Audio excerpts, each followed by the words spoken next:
Well, now we're into the season of bonfires and the hallowed eve of All Saints. So that means fun and chill on the outside, and then afterwards, some warm soups and hot suppers inside. Well, one thing that Halloween and bonfire night heralds is the arrival of this beautiful creature here, the pumpkin. Pumpkins will now be in season up until Thanksgiving Day, and I want to show you a recipe for making pumpkin soup. Now, pumpkin doesn't have a lot of flavour of its own, but if it's made into a soup, the texture is really velvety and lovely, and it makes a wonderful soup. Now, what you do with the pumpkin is you treat it exactly the same as a melon, and you cut it up like a melon, and then, just like a melon, you take the seeds out, scrape them off into a bowl, and then your pieces of pumpkin are all ready to go into the oven and be roasted. Now, to roast them in the oven, you need a blast of high temperature. So you preheat the oven to its very highest setting. Now, that means you've got to have this, which is a really solid roasting tray, because cheaper roasting trays just buckle in the high heat. So there we are. We're going to put the pumpkin onto the roasting tray in a little assembly line like that. And then, before it goes into the oven, it just needs a little bit of seasoning of salt and pepper. And then we're just going to brush it with the merest trace of oil. And you need to have a flavourless oil for this, so I'm using ground nut oil, or that's sometimes called peanut oil, which doesn't have any flavour, but helps to give it that nice sort of charred, crusty texture that we're looking for, which does enhance the flavour of the pumpkin.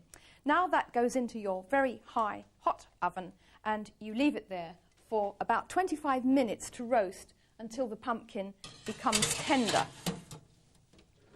Right, now while the pumpkin is roasting, you start to make the soup in a large cooking pot like this. Start off with a large onion, chopped, as you can see, fairly small, and brown it in 1 ounce of butter over a high heat to get it nice and golden. Then turn the heat down to low and let the onion just sweat very gently for about 20 minutes and just mellow down and release all its lovely oniony juices. Then we're going to add 3/4 of a pint of whole milk, 1.5 pints of vegetable stock, or any stock you like. You then bring it up to a gentle simmer, and then you add the roasted pumpkin. And what happens to the pumpkin is that it comes out of the oven. When it comes out of the oven, it sort of looks rather like this. The little gondolas have got nice and charred around the edges. And the skin comes off the pumpkin quite easily because the pumpkin's soft. Now, when you're roasting it and you want to know if it's cooked or not, just stick a skewer into it. And if it feels nice and tender, then the pumpkin is cooked. Then just chunk it up, as I've done here. And the pumpkin is now ready to join the rest of the soup over here, which is just coming up to simmering point. So in it goes. Stand well back because of splashes. Give it a good stir, and I think we'll have just a little bit more seasoning of salt and pepper. We can do a bit of tasting later. And I think one very subtle addition that's very nice is this, which is whole nutmeg. Grate it yourself, just a few scrapings like that. That'll now come back to simmering point, and it'll take about 15 to 20 minutes to be ready to then be pureed. Right, here's the finished soup, which has been liquidised, but I've also quickly passed it through a sieve because pumpkin does have a few fibrous bits, and now you can see how lovely and smooth and velvety it is. But what I haven't told you, that this isn't just roasted pumpkin soup, it's roasted pumpkin soup with melting cheese. And the melting cheese in this case is an Italian cheese called Fontina, which has a very, very quick melting quality. If you can't get Fontina cheese, then you can use Gruyere cheese, which also tastes good and actually has a good melting quality. Now, really, you should just leave that for 1 minute. Don't let it come back to simmering point, but just leave it for 1 minute, and then take it hot to the table, ready to serve into your soup bowls.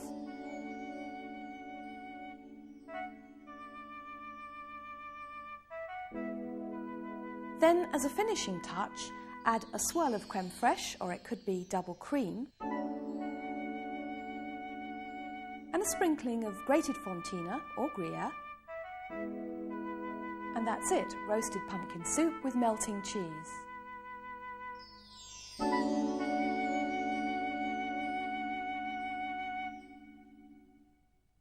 Well, that was a mild and mellow soup. Now I want to show you, by way of contrast, something spicy and hot. This is Libyan soup with couscous. First, brown 6 ounces of finely chopped raw lamb in a tablespoon of hot oil. Now in the same pan, brown a large chopped onion and 2 finely chopped cloves of garlic. Next, you dry roast and crush 1 heaped teaspoon of coriander seeds and 1 heaped teaspoon of cumin seeds. After that, 2 more spices, mild chili powder and powdered allspice. The meat is now returned to the pan before you stir in 5 ounces of tomato puree, a fresh green chilli and 2 teaspoons of caster sugar. Add a pint of ready-made lamb stock and a pint and a half of water. Next, 4 ounces of chickpeas. These have been soaked overnight in cold water and then drained. Stir the soup now and let it simmer very gently with a lid on for about an hour. Then, just before serving, add 2 ounces of couscous, a tablespoon of chopped parsley, the same of chopped mint, and leave it to stand for 3 minutes. Serve with a lemon wedge for each person to squeeze into the soup and some warm pita bread to go with it. Well, now I want to show you a real star of a soup. This is black bean soup, and it's going to be served with a black bean salsa, which is nice to have this sort of combination of really hot but something chilled to go with it. Well, we're going to start by making the soup. In my pot here, I've got 2 tablespoons of olive oil. They've just been brought up to heat. And now I'm going to add pancetta. And this is Italian cured bacon. Now, pancetta comes, as you can see there, in packets, in flat slices. It has quite a lot of fat on it, but you don't have to worry about the fat because the fat renders down during the cooking. Now, what you should be doing with that now is just giving it about 5 minutes to become golden and a little bit crispy. And then, to the soup pot, we're going to add lots of other ingredients. And the first of those ingredients is a large onion, which has been chopped. So that goes in to join the pancetta. Second one is swede, and that's been diced. And then next to the swede there, you can see carrot. So a large onion, 2 ounces of swede, and 2 ounces of carrot. And then we're coming to another ingredient that you might be familiar with if you watch the summer collection, and that is coriander. And what I'm using here are the stalks. And this little heap here is a clove of garlic, which has been, a nice fat clove of garlic, which has been previously crushed. Now just turn those vegetables around in the juices, keep the heat low, and then the principle of soup making is always to draw out all the flavours and all the juices. So what we're going to do is just put a lid on and leave that to just sweat and release all the juices for about 10 minutes. Now, while that's happening, I just want to talk to you about black beans, because they're the star of the soup, really. And the good thing about them is they don't have a great deal of flavour of their own, but what they are good at is absorbing other flavours. Now, to deal with those, what you need to do is put a little note on the fridge and remind yourself to soak them overnight, because that's the easiest thing to do, is just cover them with twice their volume of water, soak them overnight, and then the next day they look like this. They're sort of swollen up, and then they're ready to make the soup. Now, if you forget to do that, you can bring them up to the boil and boil them for 10 minutes and leave them for 3 hours. So if you do forget the note on the fridge, you know, all isn't lost. Now, after 10 minutes, you take the lid off the saucepan and you add the soaked and drained beans. So we'll do that now. In they go.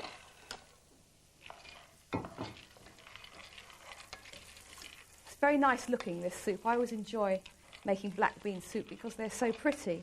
Now we're going to add some other flavours. Here I've got a teaspoonful of cumin seeds, and what's happened to these is they've been dry roasted in a frying pan, and I'm going to show you how to do that a bit later on, and then crushed with a pestle and mortar. And then the final ingredient is this, to give it a little bit of a kick, which is Tabasco sauce. And you need a teaspoonful of Tabasco sauce, which comes out of the bottle quite slowly and wisely, because if you add too much, it blows your socks off. There we go. Teaspoonful of Tabasco sauce, and stir all that in.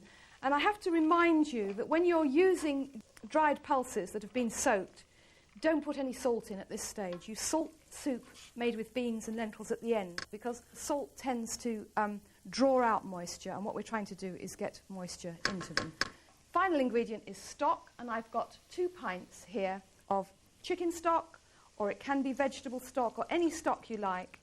And nowadays, if you don't have time to make stock, it's quite easy now to buy even fresh stock in little tubs in the supermarket.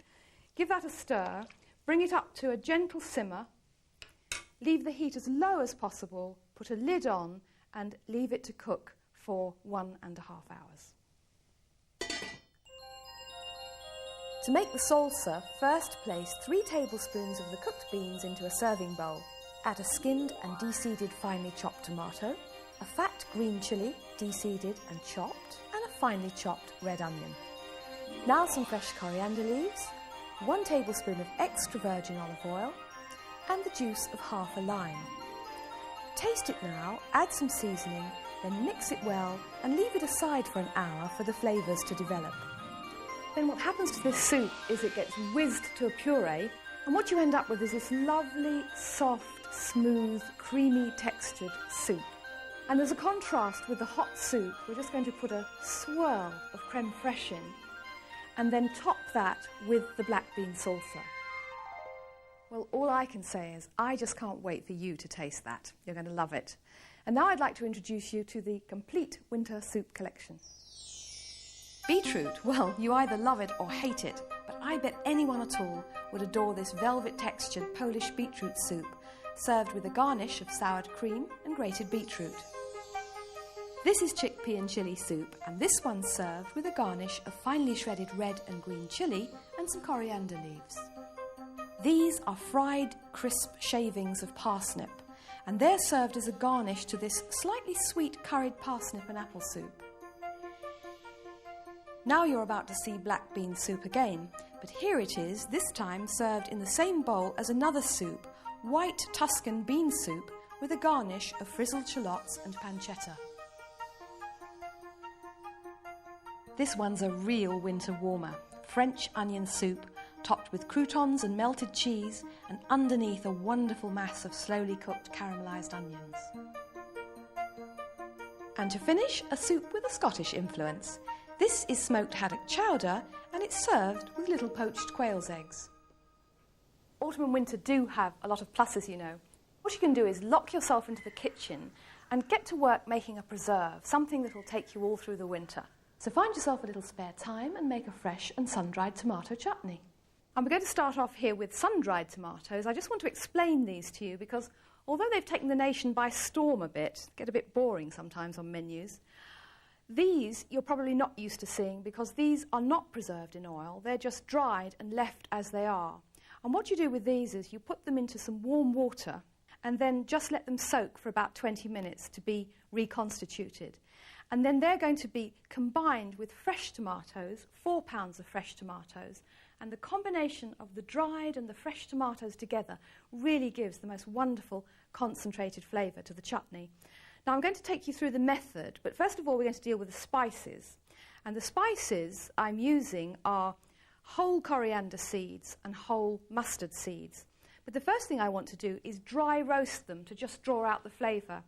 So my pan here has been sitting on the heat, getting really nice and hot, and I'm just going to add the spices to the pan, coriander first, and then mustard seeds. And then what happens here is you just let them sort of drift around in the heat, no oil, nothing, for about a minute or so. And I hope, looks very pretty like that, doesn't it? I hope that what will happen soon is they'll begin to burst and come to life and start popping. That's it, right. Now, before they all escape, transfer them to a pestle and mortar and then just give them a little crush. And they don't need to be very finely crushed, just coarsely crushed. And then what happens is the tomatoes are all finely chopped. But what we've done is we've used a food processor here. And I've got them already in the preserving pan. And what I've done is chopped sun-dried tomatoes first on their own. They're quite hard to chop, so you do them on their own. Put them into the preserving pan, followed by the fresh tomatoes. And the good news on the fresh tomatoes is they don't need skinning for chutneys. Now, the next ingredient I'm going to use is chilies and garlic. And I've got 4 chilies here and 4 cloves of garlic. And I'm leaving the seeds in the chilies because this chutney does have a little bit of kick to it, which I think is very nice. I've got 2 red peppers here. They're going in to the processor as well. And now we're just going to give those a little whiz and chop them roughly the same size as the tomatoes.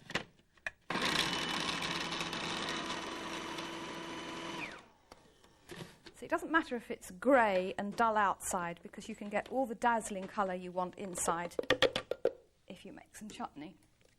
Now in they go to join the tomatoes. I'm just going to give the tomatoes, the 2 kinds of tomatoes, a stir first.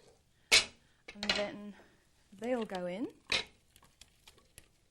What a stunning colour they are. You'll have time to scrape that a bit more carefully than I have. Next ingredient is going to be some onions. And here I've got 4 large onions. And these have also been processed earlier in the processor, so they'll go in next. And some salt, a dessert spoon of salt. And we won't forget those wonderful spices, they're going to go in. So everything's going in together. And then the next ingredient is sugar. Very, very important ingredient in preserving. And in this case, I'm using 8 ounces of dark soft brown sugar. So that goes in next. And then, if you're thinking, wow, 8 ounces sounds, so that's going to be quite sweet. It isn't, because the other preserving ingredient, perhaps the main ingredient of all in a chutney, is vinegar. And in this case, I'm using a pint of cider vinegar, so that goes in.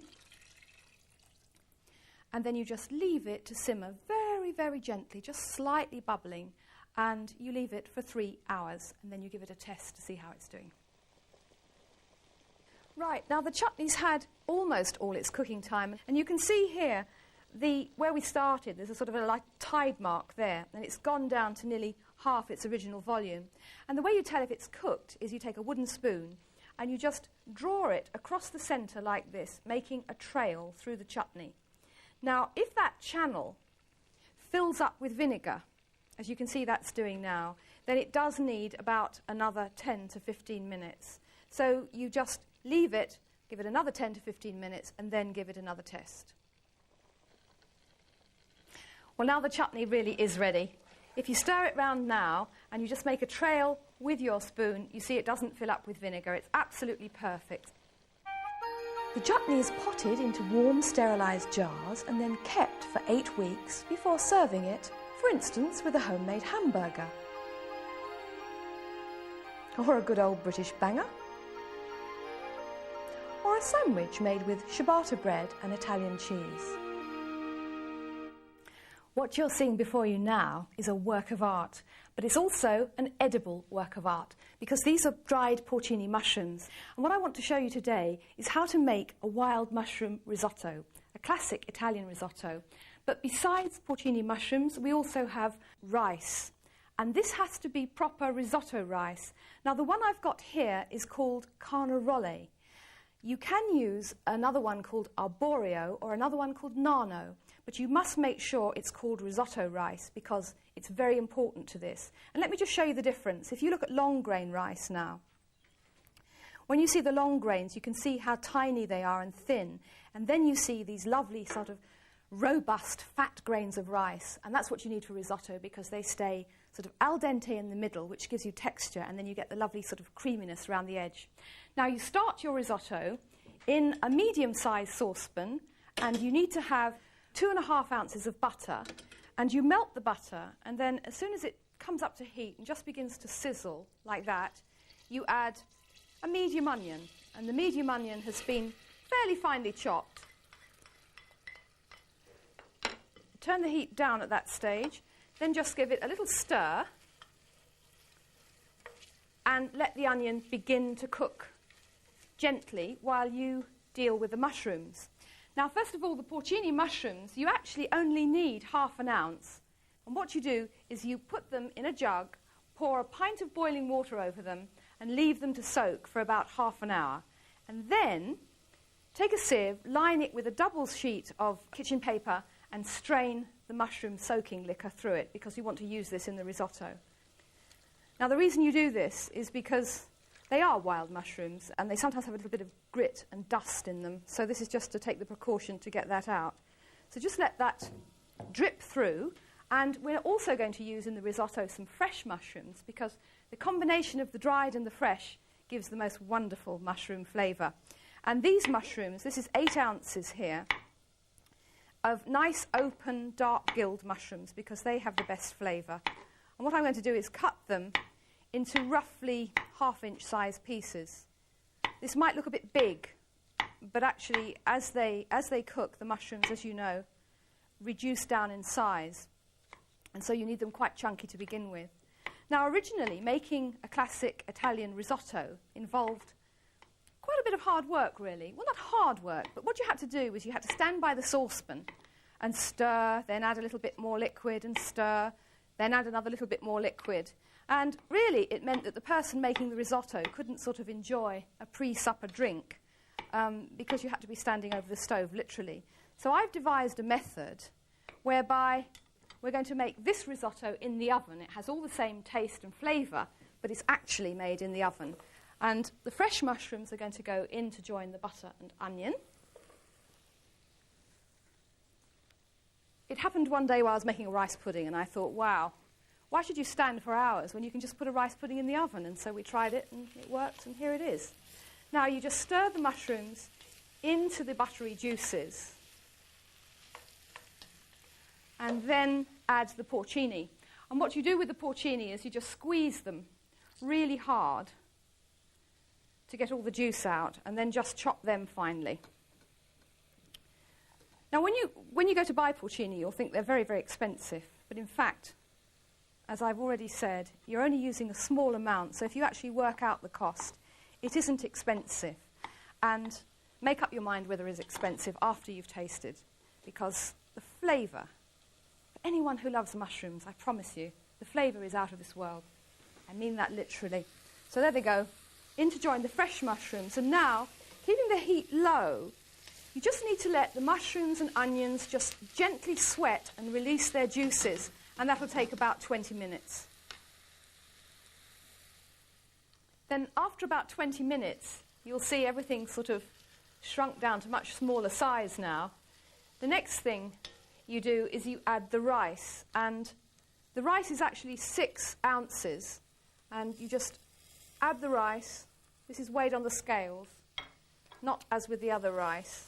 Just add the rice and stir it till all the grains are nicely coated in the buttery, mushroomy juices.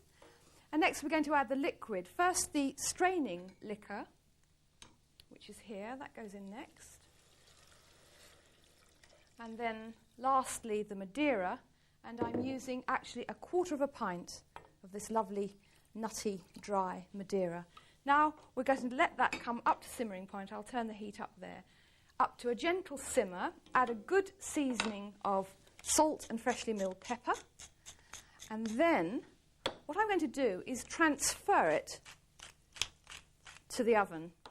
It's very important when you're making an oven-baked risotto to have the dish hot. So what you do is when you're preheating the oven, you put the risotto dish in to preheat as well. And perhaps I better tell you a little bit about the size of this dish. This one is actually 9 by 9 by 2 inches deep, but you can, if you want to, use a 9-inch round diameter, shallow dish like this. And we're going to transfer the risotto mixture into the dish. And the reason you need that dish really hot is because if it wasn't hot, when you've poured everything into it and put it back in the oven, it's going to take a while to come back to simmering point. And it does actually need to come back to simmering point before you cook it. Now, just give it one stir with the wooden spoon, and then transfer it back into the oven to cook.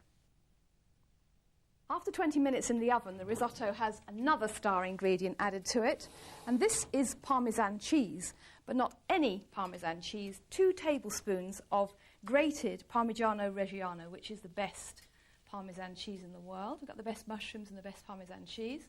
Sprinkle that in, then just give it a little stir around, like that, so it's going to taste even more wonderful. And then, back in the oven, again, no lid, and give it a further 15 minutes cooking time. After 15 minutes, you take the risotto out of the oven and just cover it with a cloth while you get everybody seated. It has to be eaten fairly quickly because the rice goes on absorbing the liquid. Have some nice hot plates ready, get everybody seated, and before you serve it, I just want to show you what a risotto should actually be like. And here you can see we've got lovely sort of fat grains of rice with still some definition in them, still some bite in them, but also there's quite a bit of creaminess, just a tiny little bit of liquid and a little bit of creaminess around it. And before you serve it, it's going to have one more ingredient, and that's a little bit more Parmesan cheese, and let everybody help themselves to a little bit more when they eat it. Well, I hope I've been able to prove to you just how simple it is to make a really superb Italian wild mushroom risotto with, as you can see, very, very little effort. And now we're going to move on to another Italian classic recipe. This is a great favourite of mine. If it's made properly, it's wonderful, and it's called spaghetti with carbonara sauce. Begin by cooking the pasta in a very large saucepan of boiling salted water for about 8 to 10 minutes. We've seen sliced pancetta. Here's the alternative, and for this recipe, 4 ounces has been cut into very small cubes and then tossed into a pan containing 1½ tablespoons of very hot olive oil.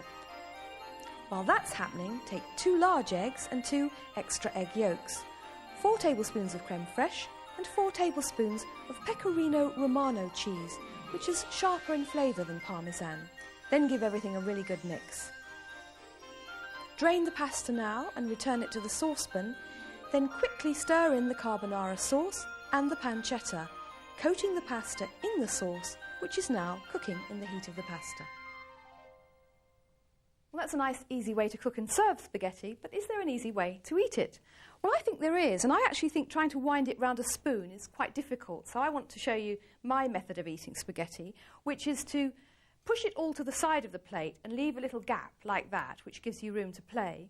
Then I think the secret is not to take too much. I think most people start by taking too much spaghetti. Now what we want to do is find a long piece here. That's it. So about that much altogether. Then take it to the space on the plate and then holding the fork down flat like that, just wind it around, pressing down so that you should end up with a nice sort of bite-sized piece of spaghetti to eat. Am I going to eat it? No, I'm not going to eat it. I'm going to say goodbye. That's all about soups and warm suppers, and I'll look forward to you joining me next time when we're going to be cooking game and poultry. Bye-bye.